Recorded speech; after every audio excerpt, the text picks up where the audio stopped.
uylangan bo'lsam it bo'lay. Ichkariga kirib, hammasini ochiq-oydin gaplashib olamiz. Nima? Siz aytganim yo'q, oydin gapni aytyapman. Yuring gaplashib olamiz. Hey, aka, yonishini dadammi? Kakras bittikda oldiradigan narsam bor edi. Dadamga mazza qilib oldirib olsam, qo'lga tushdingizmi, dada? To'yimizni dang'illatib qilamiz. Anvar sanayapti, olib kelaymi to'yimizga? Rostdan uylanmaganmisiz? Opajon, salfetga oling. Rosa qiynalib qoldik. Uydayam bilan o'zimman. Bugun boquvchimizni yo'qotib qo'ydik. Opajon, Vlajning qancha? 100 ming. 100 mingga mening yigitim vlajniya olmaydi. Yaqinda to'yimizni qilishimiz kerak. Mayli, bitta oila shalqa ketarkanda. Ma, 100 ming. Ma.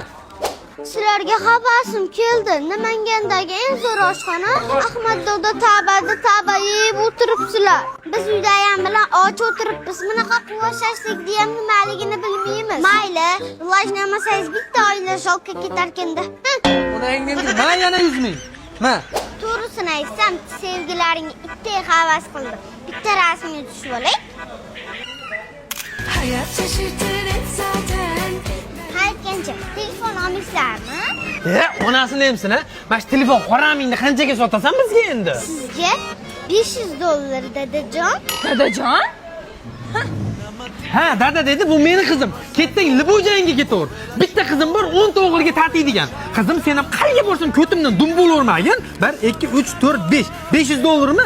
Agar shundan keyin mashinadagi masalalarni ayang yetib borsa, big'illatib hamma yoqni sindirib, chachib qoramini chiqarib yuboraman. Bor yo'qol, maktabingga ket. Nima deb o'ylaysizlar? To'g'ri ish qildimmi?